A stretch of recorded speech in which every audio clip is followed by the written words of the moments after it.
Hoy vamos a hablar de algo que genera muchísima confusión. Narcisismo contra psicopatía. ¿Son lo mismo?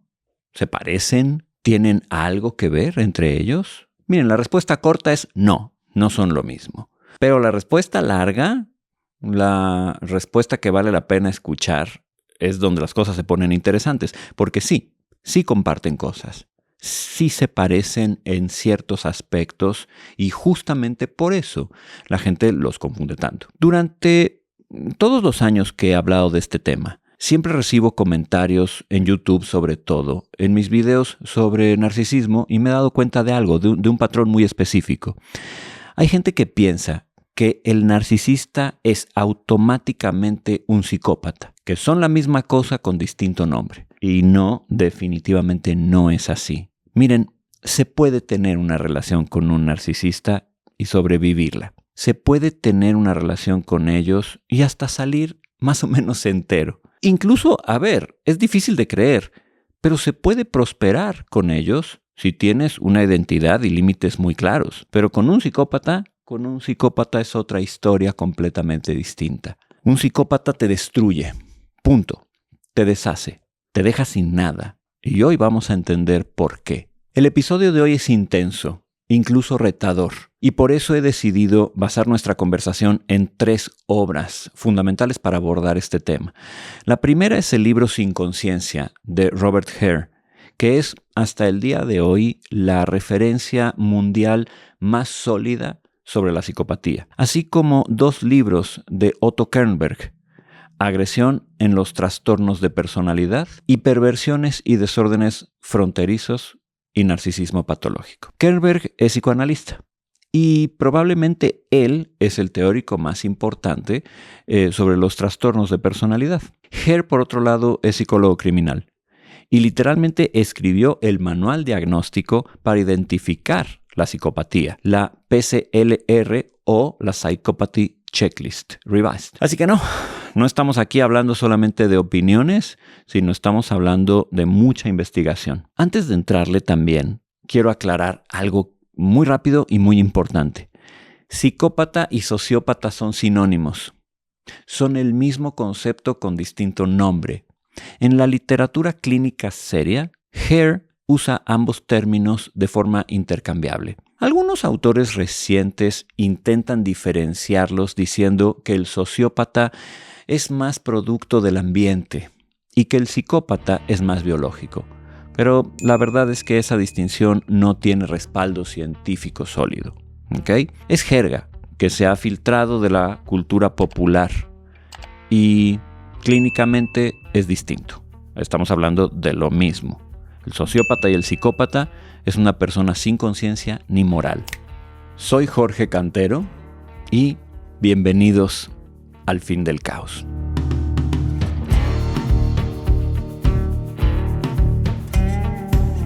Necesitamos empezar por el principio. Cuando hablamos de personalidad, cuando hablamos de trastornos de la personalidad, no estamos hablando de blancos o negros. No es que seas narcisista o no seas narcisista, por ejemplo. No es que seas obsesivo o no seas obsesivo. Casi siempre estamos hablando de un continuo, de un espectro, de un flujo que va desde lo más saludable hasta lo más enfermo, lo más distorsionado. Y cuando digo saludable, me refiero sobre todo a alta funcionalidad, a capacidad para adaptarte a la vida, acciones y decisiones que te acercan a estar vivo, al vínculo, que protegen tu existencia y la de los demás, en la que haces relaciones genuinas, en la que tienes una conciencia clara, responsabilidad. Por otro lado, cuando hablo de enfermo, por supuesto es lo contrario. Deterioro en la conciencia, en el pensamiento, en la capacidad de relacionarnos. Acciones que dañan sistemáticamente, que destruyen vínculos, que nos alejan de la vida. Esto es Kernberg en un estado muy puro. Él habla de la organización de la personalidad como un espectro que va de lo neurótico, digamos que es lo más sano, hasta lo psicótico, que es lo más descompuesto, pasando por diferentes graduaciones y complicaciones. Así que Por favor, imagínense una línea.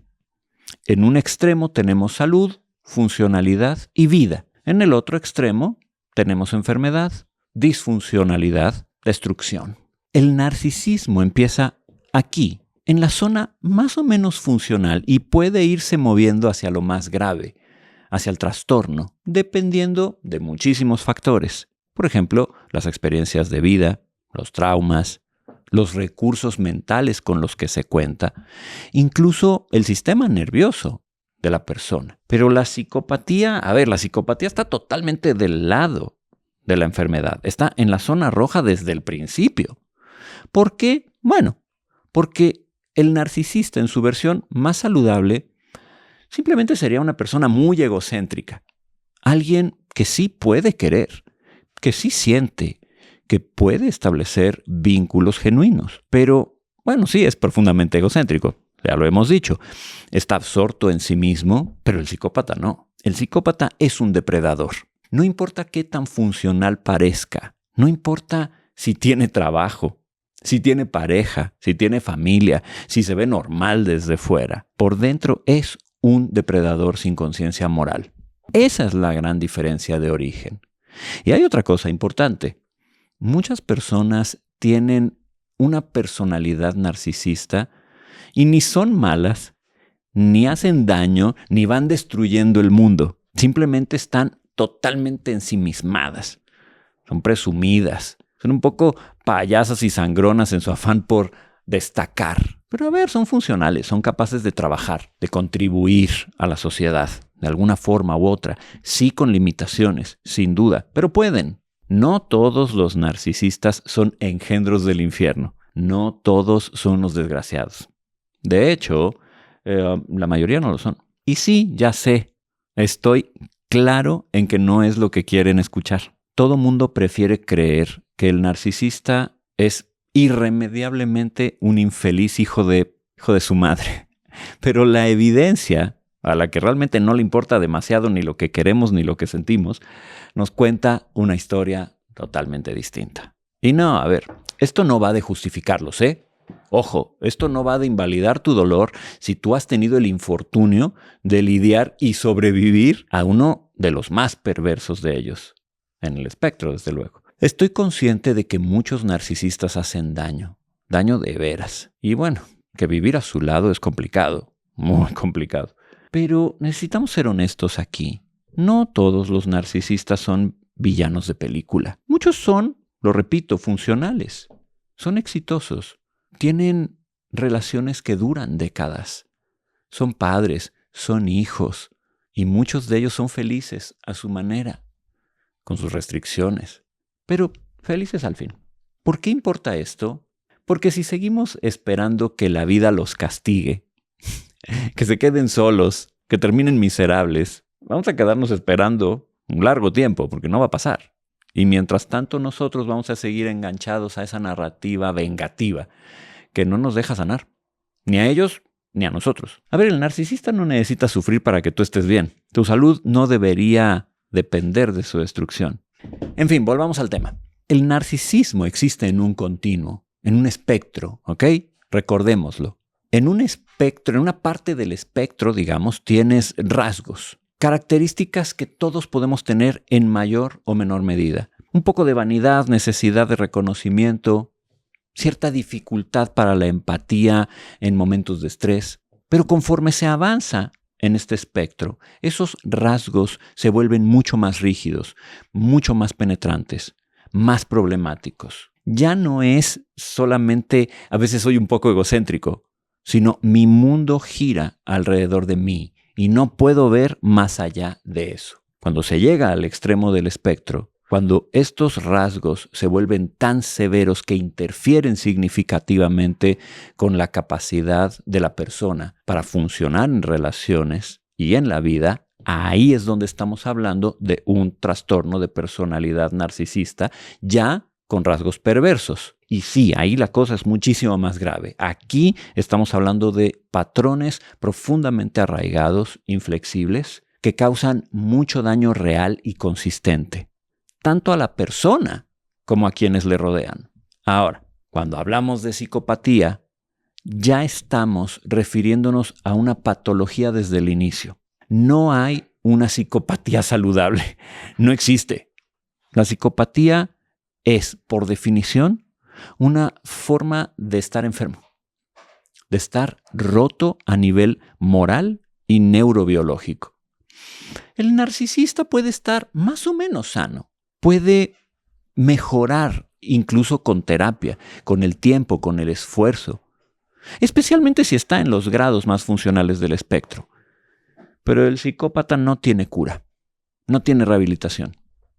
No hay manera de arreglar lo que está roto ahí dentro. Y hay que ser clarísimos en estos. La terapia tradicional no funciona con el psicópata.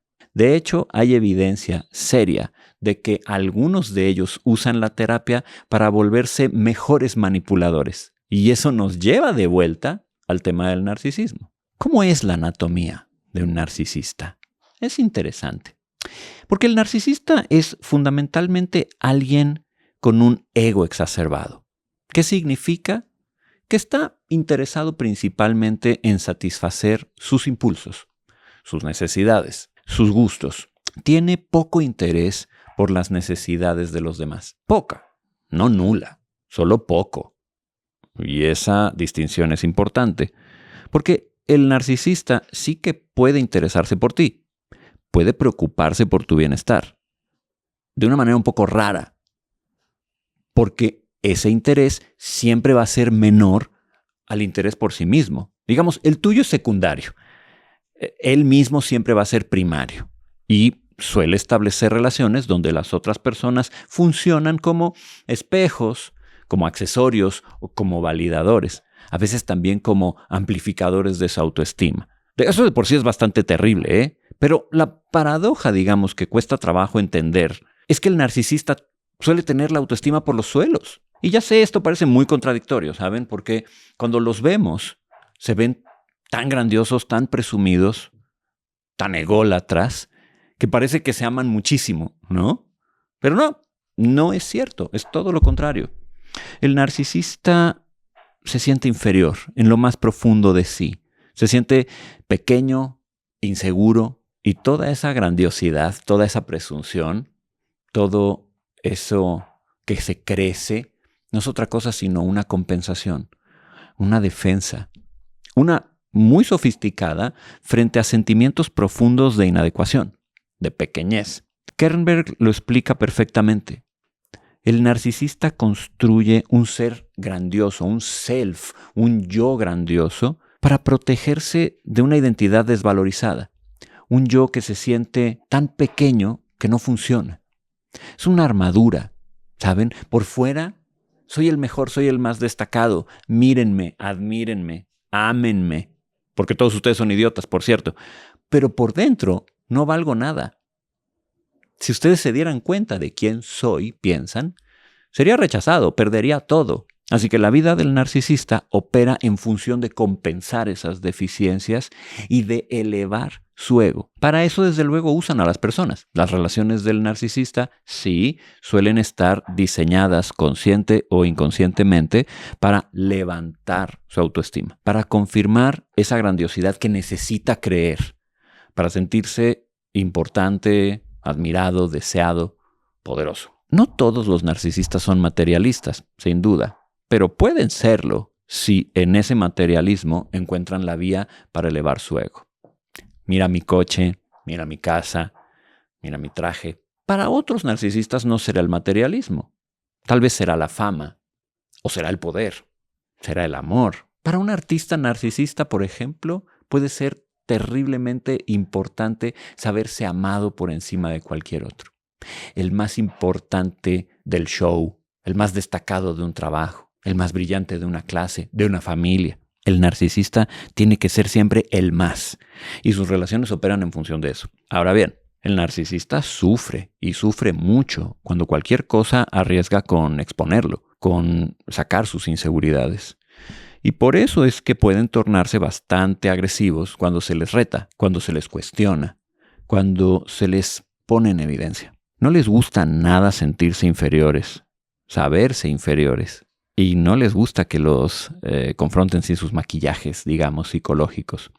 Así que una personalidad narcisista funcional, claro, estoy hablando de la parte más saludable del continuo, es simplemente alguien que, como hemos dicho, está muy ensimismado y que sobrecompensa esta gran inseguridad y baja autoestima utilizando los recursos a su alrededor y a las personas que participan de su vida, para crecerse, para levantarse. Pero como con cualquier otra forma de personalidad, el narcisismo puede complicarse, puede derivar en un trastorno. Y cuando usamos el término trastorno, al menos trastorno de personalidad narcisista, ya no estamos hablando de algo funcional, estamos hablando de algo muy, muy enfermo. En el trastorno de personalidad narcisista hay 3 características fundamentales. 3 características que en la versión más saludable no son tan notorias ni tan destructivas, pero que aquí se amplifican de manera importante.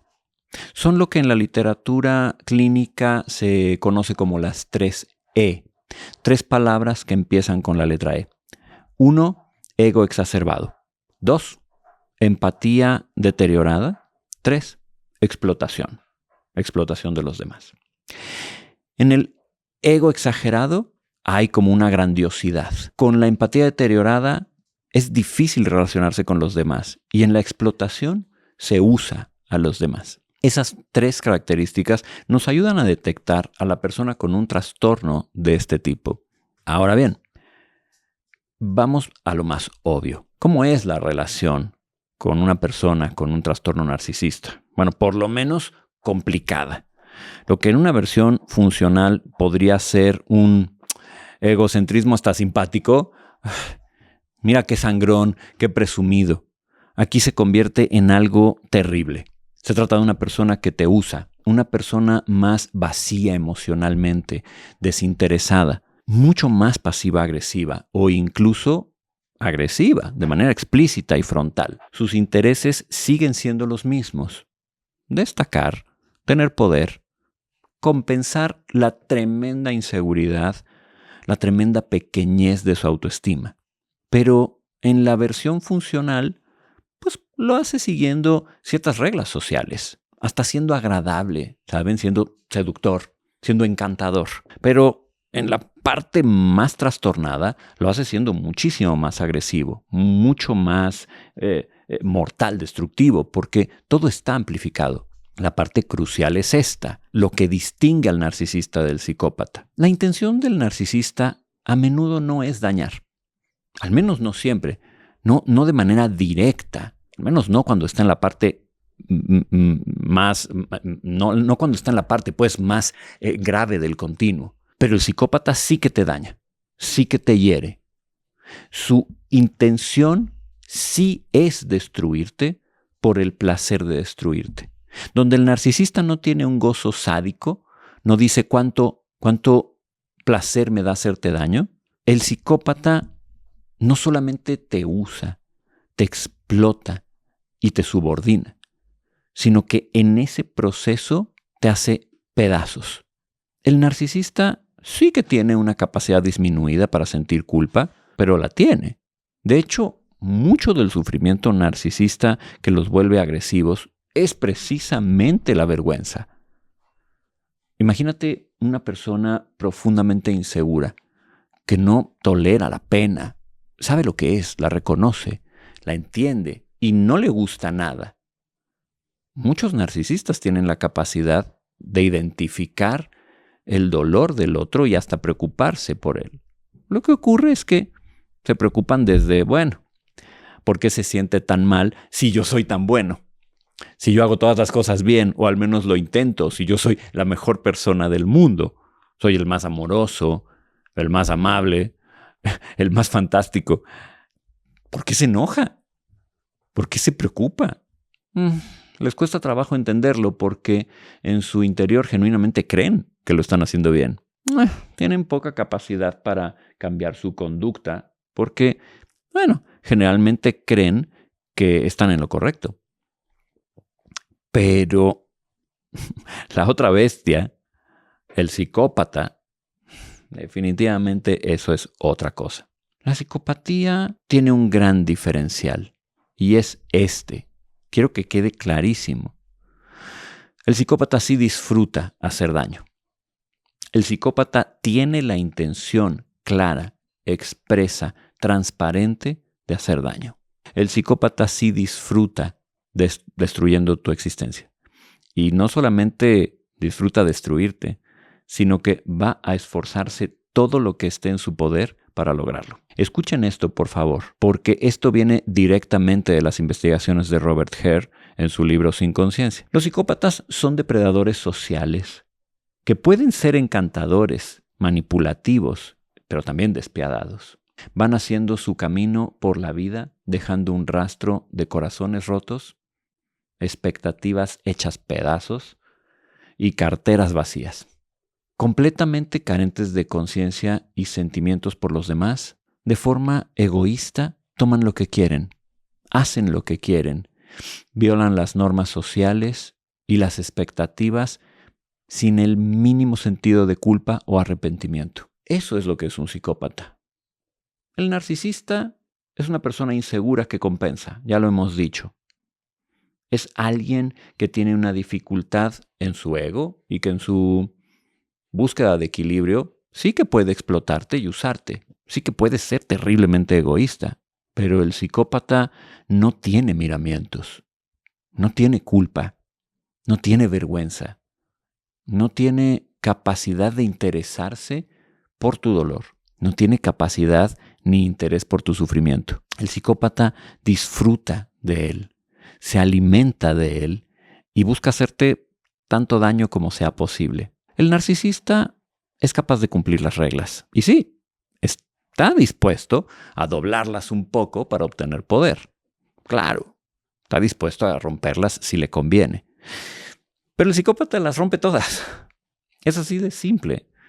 Lo hace sin cuidado. Las conoce, ¿eh? Conoce perfectamente las reglas, las entiende, sabe cuáles son. No es que esté demente o psicótico, no es que tenga dificultad para comprenderlas. No la tiene. No tiene dificultad para distinguir el bien del mal. Simplemente no le importa. Y como no le importa ni el bien ni el mal, ni tú, hace lo que le da la gana.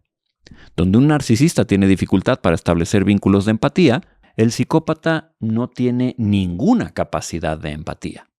Ninguna.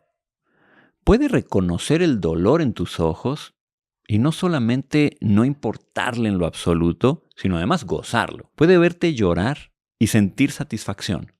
Hare habla de algo que llama pobreza emocional.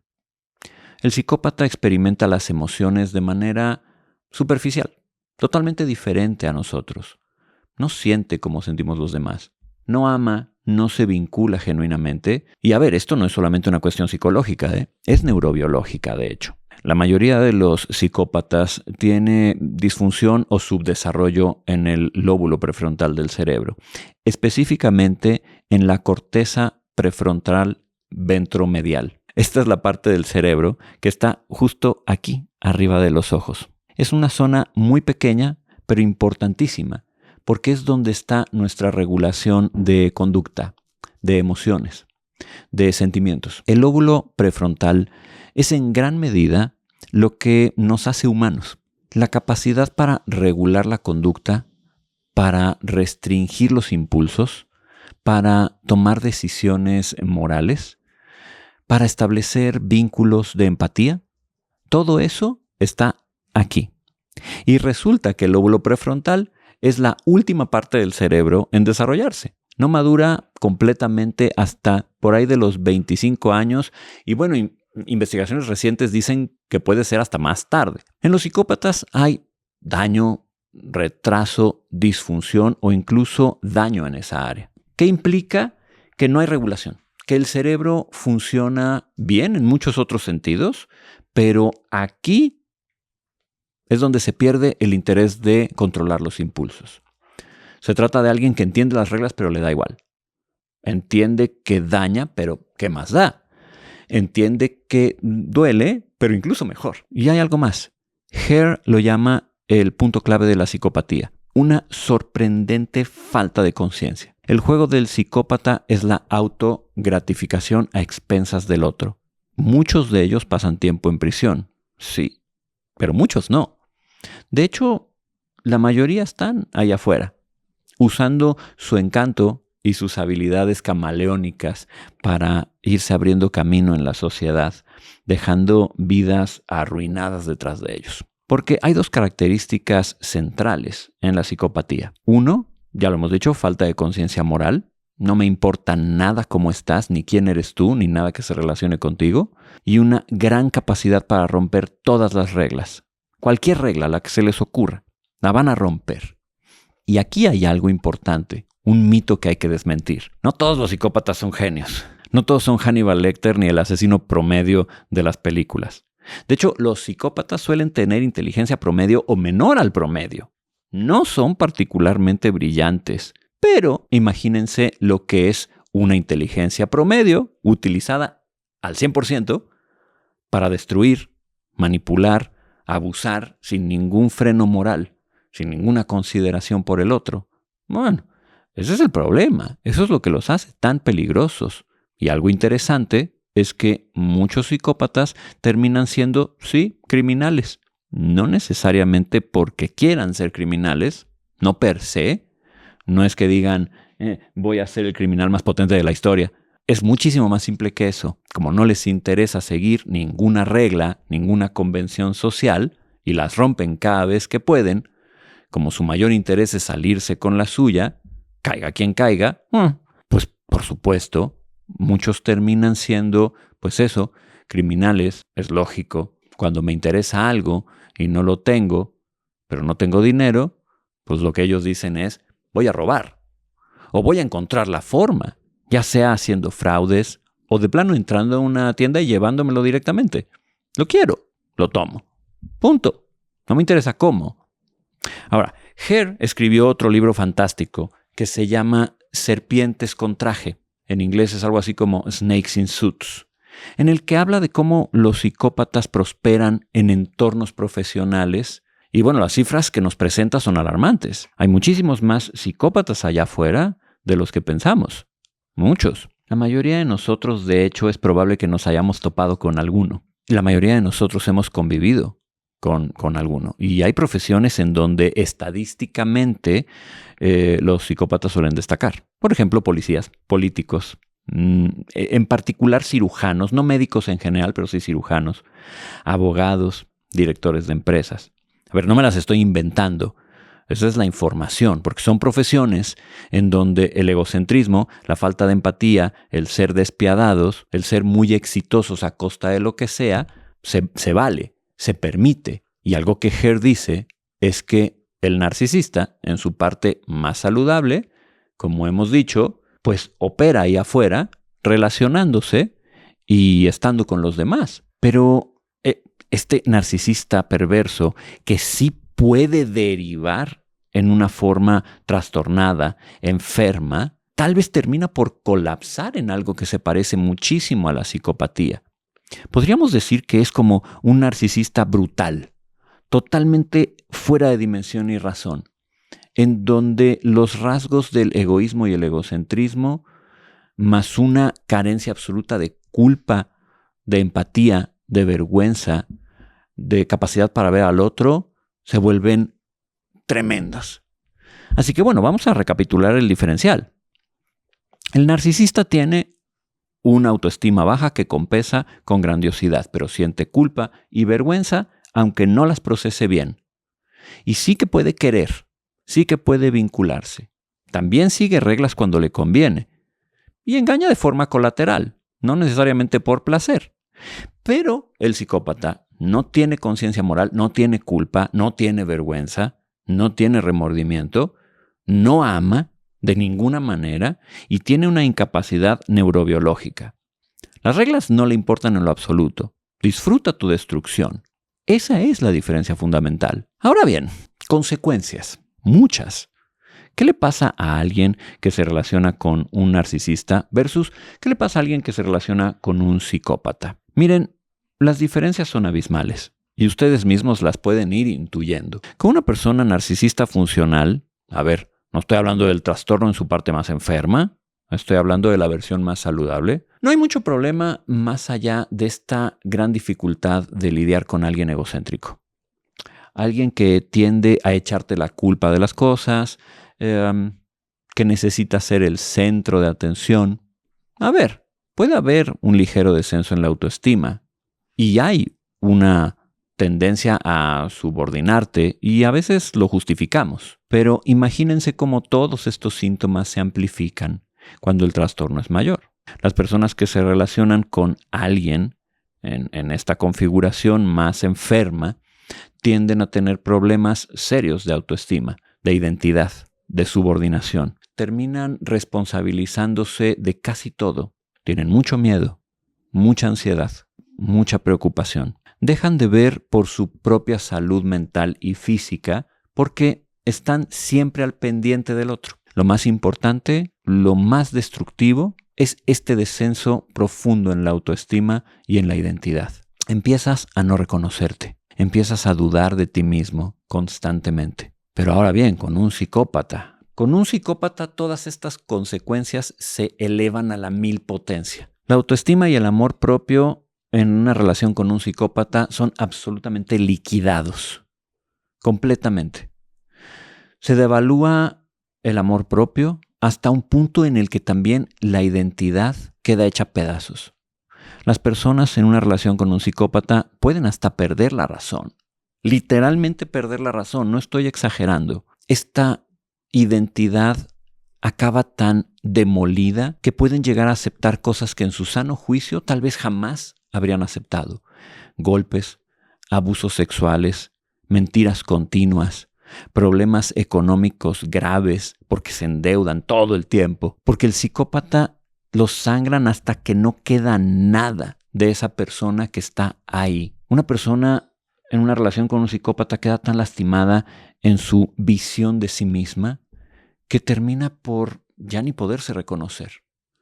La salud se deteriora, el bienestar emocional se acaba.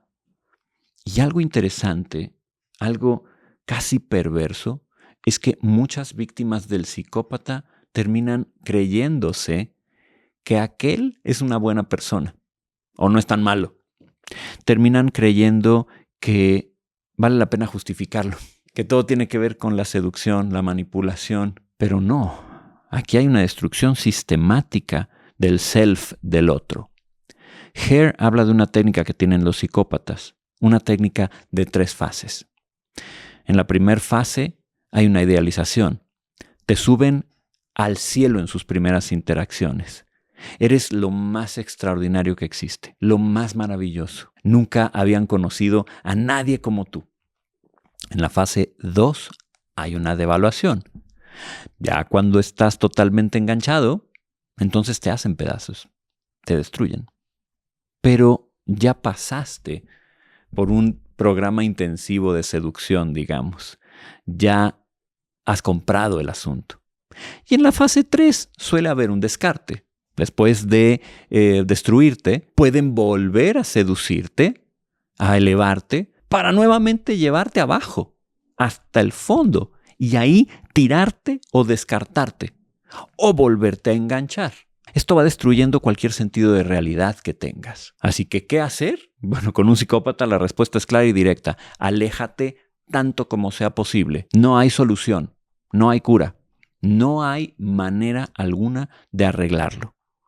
Ninguna persona que goce haciéndote daño, que disfrute devaluándote, que te eche la culpa de todo, que te mienta sistemáticamente, que te robe, que abuse de ti, ninguna persona así te va a traer algo bueno. No hay solución, no hay remedio, ni siquiera lo intentes, por favor. Lo único que puedes hacer es separarte y poner tanta distancia como te sea posible. Contacto cero, pues. Con el narcisista, la situación es ligeramente diferente. Miren, la estrategia para sobrevivir y prosperar al lado de un narcisista tiene que ver sobre todo con la salvaguarda de tu propia identidad, de tus propios valores, tu amor propio y tu autoestima.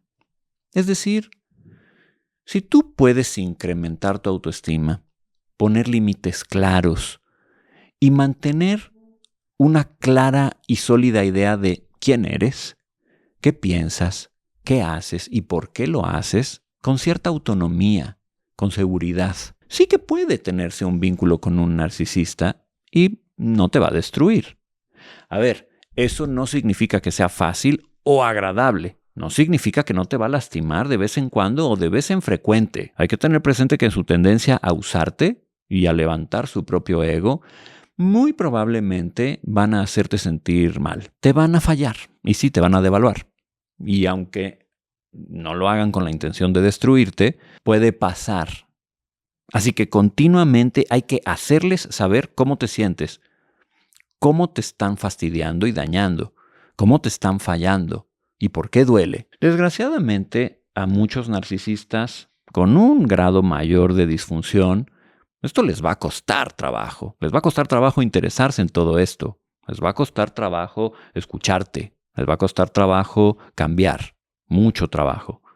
Así que a ver, si ya estás notando que al lado de ellos tu identidad, tu amor propio y tu autoestima están seriamente comprometidos, pausa, cuidado. Probablemente también tengas que alejarte. Probablemente también tengas que cortar esa relación o poner bastante distancia. Pero quiero destacar esto. El narcisista sí puede recibir tratamiento. Claro que sí, sí puede mejorar. Especialmente en los grados más funcionales y saludables del espectro. Con terapia, con trabajo personal, incluso con medicamento, pueden volverse mucho más conscientes de su impacto en los demás. Pueden desarrollar mayor empatía. Pueden aprender a regular mejor su necesidad de validación constante. No va a ser fácil ni rápido, pero sí es posible. Con el psicópata, no. Con el psicópata no hay rehabilitación posible. Así pues, ya para terminar, si tuviéramos que recapitular todo esto en una imagen clara, el narcisista es una persona herida que compensa. Es alguien que en su inseguridad construye una gran armadura de grandiosidad. ¿Te puede lastimar? Sí. Te puede usar también, pero no con el afán de destruirte. El psicópata, entiéndanme, sí es un depredador sin conciencia moral que se la pasa bien cuando tú te la pasas mal. Son dos bestias, digamos, completamente diferentes. Así que algo importante con lo que quiero cerrar es que vivimos en una sociedad que a veces parecería premiar los rasgos psicopáticos, el egocentrismo extremo, la falta de empatía, el ser despiadados, ser exitosos a costa de lo que sea. Y eso es peligroso, porque si seguimos fomentando una cultura de turboindividualismo extremo, de inmediatez, de egoísmo, lo único que estamos haciendo es crear un mundo, una sociedad donde no hay tolerancia a la frustración, donde no hay tolerancia al dolor del otro, ni interés por él, donde todo se quiere rápido. Y si a ti te duele, a ti te afecta o no te va bien, me da igual. Donde no hay consideración, donde no hay comunidad. Ese camino es peligroso y ya estamos viendo las consecuencias. Si quieren profundizar en todo esto, les recomiendo que vayan a buscar el libro de Robert Hare, Sin Conciencia. Créanme, es un libro fundamental para entender la psicopatía. Hemos estado hablando, ya lo ven, todo el episodio. Y también está La cultura del narcisismo de Robert Lasch. Es un libro de 1969 que sigue siendo increíblemente relevante hoy. Lasch analiza cómo nuestra cultura occidental tiende a promover y premiar el narcisismo. Vale mucho la pena echarle un ojo. Amigos, hasta aquí llegamos hoy. Espero que esto les haya dejado claro que narcisismo y psicopatía son increíblemente diferentes y que aunque comparten ciertas características, son fenómenos tan diferentes que necesitamos aprender a distinguir porque también sus consecuencias son distintas. Nosotros nos vemos la siguiente semana para que sigamos conversando. Por favor, cuídense mucho y recuerden, si están en una relación con alguien que los destruye sistemáticamente, que disfruta su dolor, que los manipula sin cesar, esto no está bien, no es un mal momento y definitivamente no es amor. Se trata de alguien profundamente enfermo que no va a cambiar y ustedes merecen algo bueno, algo mejor. Amigos, gracias por acompañarme nuevamente en este espacio. Si este episodio les ayudó a distinguir entre estos dos temas, sería muy bueno que lo compartan, que se lo manden a quien necesite entender todo esto, que no toda persona difícil es un psicópata, que no todo narcisista es un monstruo, pero también que no todo dolor en una relación es normal. Suscríbanse, por favor, den clic aquí y comenten. Díganme si están de acuerdo, si están en desacuerdo, si esto les aclaró alguna duda o si les generó más. Si están en una relación destructiva, vuelvo a repetirles, si sienten que están perdiendo identidad, si ya no se reconocen frente al espejo, esto no es drama, es real y merece atención.